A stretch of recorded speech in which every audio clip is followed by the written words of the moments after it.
Hi అండి, అందరికీ నమస్తే. నేను మీ సునీల్ మద్దాల. నిజంగా ఎలా అంటేనండి, నిన్న పవన్ కళ్యాణ్ గారు కొన్ని మాటలైతే మాట్లాడడం జరిగింది. ఏంటంటే జగన్ గారి ఏదైతే కాలనీలు కట్టించారో ఆ కాలనీల్లోకి నీళ్ళు వచ్చినాయి అంటండి.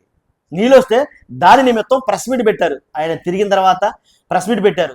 ప్రెస్ మీట్ పెట్టి ఆయన కొన్ని మాటలైతే మాట్లాడారు. ఎలాంటి స్థలాలు ఎలా ఇచ్చారు, అసలు ఎలాంటి ఇళ్ల స్థలాలు ఎలా ఇచ్చారు, కనీస జ్ఞానం ఉండాలి కదా, కనీసం ఆలోచించాలి కదా, బుర్ర పెట్టి ఆలోచించి ఎలాంటి స్థలాలు ఇవ్వాలి కదా.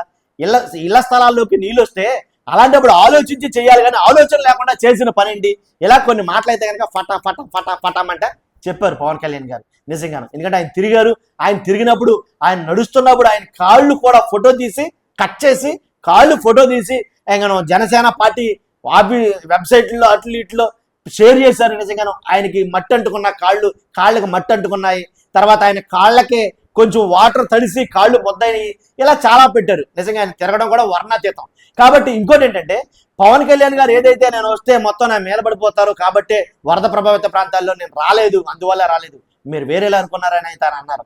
నిజంగా అదే అయితే కనుక ఇప్పుడు వచ్చినప్పుడు నిజంగాను అసలు జనం ఫ్లోటింగ్ అని బాబు విమర్శండి, అసలు గెంటేసుకుని ఒకళ్ళ మీద ఒకళ్ళు గెంటేసుకుని పవన్ కళ్యాణ్ మీద పడిపోతావుంటే, అయ్యి బాబోయ్ నేను అందుకే రానన్నానని చెప్పేసి మళ్ళీ ఇంకోసారి మాట్లాడుంటే బాగుండిపోను.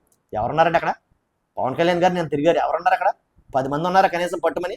వాస్తవంగా మాట్లాడితే కనుక ఎవరు లేరు. ఇది కాదు మనం చెప్పాల్సిన టాపిక్. వాస్తవంగా ఏంటంటే కనుక ఏదైతే నీళ్ళు వచ్చినాయి అన్నారో, ఏదైతే జగన్ గారి కట్టి ఇచ్చినటువంటి ఇళ్ల స్థలాల్లోకి నీళ్ళు వచ్చినాయి అన్నారో, కాబట్టి కొద్ది గొప్ప మెచ్యూరిటీగా ఆలోచించి ఇవ్వాలి. ఇలాంటి ఇళ్ల స్థలాల్లో చాలా పక్కాగా ప్లాన్ ప్రకారంగా కొన్ని అనాలిసిస్ మొత్తం ఇలాగా కొన్ని పెద్ద పెద్ద పదాలు మాడారు. అవి నాకు రావట్లేదు, కానీ అలాంటి పదాలతోటి మాట్లాడటం జరిగింది ప్రెస్ మీట్లో. అంతా అయిపోయింది కదా. ఈ మధ్యకాలంలో వైసీపీ వాడు అసలు మనం మామూలుగా లేరండి. ఎలా అంటే ఏమంటారు, సీమ టపాకాయలు ఏమంటారు కదా, కాకర బోతులు అంటారు సంథింగ్ ఏంటి. అలాగా ఏదైనా ఒకటి అంటే కనుక, అధికారంలో ఉన్నా సరే ఏదైనా ఒక అంటే కనుక దానికి ఆధారాలతో సహా ఇచ్చి పడేస్తున్నారండి. దాంట్లో ఎలాంటి డౌట్ లేదు. ఎందుకు చెప్తున్నారండి ఈ మాట? ఎప్పుడైతే పవన్ కళ్యాణ్ గారు ఆ మాట మాట్లాడారో వెన్నీ వీళ్ళు కెమెరాలతోటి అట్లతోటి ఇట్లతోటి పవన్ కళ్యాణ్ గారు ఏదైతే స్థలం కొన్నారో ఆ స్థలం గారికి వెళ్ళిపోయారు. పొట్టావుటిన మన మామూలు కాదు కదా. వెళ్ళిపోయి ఈయన కొన్న స్థలం ఏమో మొత్తం చెరువులాగా అయిపోయింది. అది చెరువులాగా అయిపోతే దాన్ని మొత్తం ఫోటోలు తీయడం, వీడియోలు తీయడం, అది తీసి వాళ్ళు అడుగుతున్న మాటలని చెప్పమంటారా? కౌంటర్లో పవన్ కళ్యాణ్ గారు మాట్లాడిన తర్వాత కౌంటర్లు ఎలా వచ్చినాయి చెప్పమంటారా? ఏంటంటే వాటిని చూసి పవన్ కళ్యాణ్ గారు జగన్ గారు కట్టించిన ఇళ్ల స్థలాల్లోకి నీళ్లు వచ్చినాయి అన్నారు కదా. ఇక్కడ మీరు కట్టుకుందామన్న ఇల్లు మునిగిపోయింది. ఎన్ని స్థలం కాదు, ఇలా డైరెక్ట్ గా పవన్ కళ్యాణ్ గారు ఇల్లే మునిగిపోయింది అన్నారు. మునిగిపోలా, వైసీపీ వాళ్ళు ముంచేశారు పరిగెట్టుకుని. ఆ మాట జస్ట్ ఒక్కసారి ఆయన అన్న మాటకి అరగంటగా వచ్చిన రియాక్షన్ ఇది. ఇల్లు కట్టలేదు ఆయన, ఆఫీస్ కట్టలా, ఇల్లు కట్టినట్టు ఆఫీస్ కట్టినట్టు దాన్ని ముంచేశారు అంతే. ఇంకా మన మామూలు కదా, ఇక ఘోరం అనమాట. కానీ అక్కడ ఉన్న స్థలమే అది. యాక్చువల్గా స్థలం మునిగిపోయింది, వరదలో మునిగిపోయింది. అది ఐదుకి స్థలం ఏంటంటే పెద్ద ఇల్లే మునిగిపోయింది.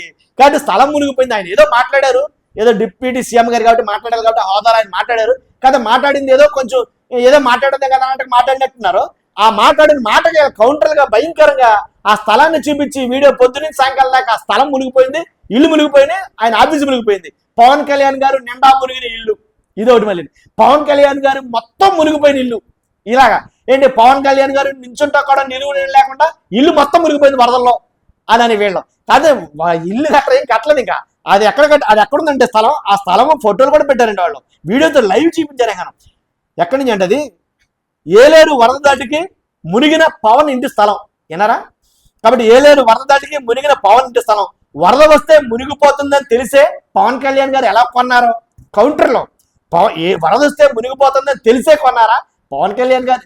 జగన్మోహన్ రెడ్డి గారు తెలిసే ఇచ్చారా అంటే కనుక ఇక్కడ ఇలా అడుగుతుంది ఏంటంటే పవన్ కళ్యాణ్ గారికి తెలిసే కొన్నారా? మన మామూలు కాదండి, భయంకరమైన కౌంటర్లు. పార్టీ కార్యాలయం ఇల్లు కడతానని చెప్పిన పవన్ 3.52 అంటే 3 ఎకరాల 52 సెంట్ల భూమి కొనుగోలు చేసిన పవన్ ఏంటి, అది ఎక్కడంటే పిఠాపురం గొల్లపురం మధ్యలో 216 జాతీయ రహదారి పక్కన ఉంది, దాన్ని ఆనుకొని ఉంది స్థలం. కాబట్టి స్థలం మొత్తం మునిగిపోయింది వరదల్లో. కాబట్టి ఇలాగా మీ స్థలం మునిగిపోయినప్పుడు మీరు కానుకోండి, ఫస్ట్ ఎదటోడి కింద నలుపు ఎతకడానికి ట్రై చేయకండి అన్నట్టుగా చెప్పుకొచ్చారండి. నిజంగా చాలా మంది ఇంకా దానికి ఏ రకంగా సమాధానం చెప్పగా జనసేన వాళ్ళు కూడా మ్యాక్సిమం ఎవరు కూడా కౌంటర్లు ఇవ్వలేదు ఇక అది దెబ్బతోటిగా. కాబట్టి ఇంకా అంటే అంత అడ్వాన్స్డ్గా ఉన్నారు. అంటే అడ్వాన్స్డ్గా ఉండడంతో పాటు విత్ ప్రూఫ్స్తో సహా వస్తున్నారు వీళ్ళు అని అయితే కనుక నిజంగా అదైతే నాకు కొంచెం ఆశ్చర్యాన్ని కలిగించింది. విత్ ఇన్ ఫ్రాక్షన్ ఆఫ్ సెకండ్స్లో ఎలా వీళ్ళకి వాళ్ళకి ఐడియా ఎలా వచ్చింది, అంటే జగన్మోహన్ రెడ్డి గారిని అన్నందుకు, అంటే అది నీటిలో మునిగిపోయింది ఇచ్చిన స్థలం, నీళ్లు వచ్చినాయి, నీటిలో మునిగిపోలా, జస్ట్ ఇళ్ల స్థలాల్లోకి, కట్టిన ఇళ్ల స్థలంలోకి నీళ్లు వచ్చినాయి. ఎందుకంటే ఇల్లు బాగా హైట్ వేసి కడతారు, అది వాస్తవమే. కానీ దాంట్లో నీళ్ళు వచ్చినాయి, అక్కడ నీళ్ళే వచ్చినాయి, అయ్యా బాబు మీ ఇల్లే మునిగిపోయింది అక్కడ చెప్పడం జరిగింది. మొత్తానికి ఏదైతే నేను నాకు కొంచెం ఆశ్చర్యం కలిగించింది. అందుకే నేను మీతో ఈ వీడియో షేర్ చేసుకోవాలి, పంచుకోవాలనే అభిప్రాయంతో మీతో పంచుకుంటాను. మర్చిపోద్దు, ఎలాంటిదైనా సరే పనికొచ్చే ఇన్ఫర్మేషన్ మాత్రమే మీ ముందుకు తీసుకొస్తా ఉంటాను, పనికిరాని విషయాలతో మాత్రం రాను. కాబట్టి పక్కగా సబ్స్క్రైబ్ చేసుకోండి, ఖచ్చితంగా లైక్ చేయండి, ఎందుకంటే ఈ వీడియో ఎక్కువ మంది షేర్ అవుతుంది. Thank you very much.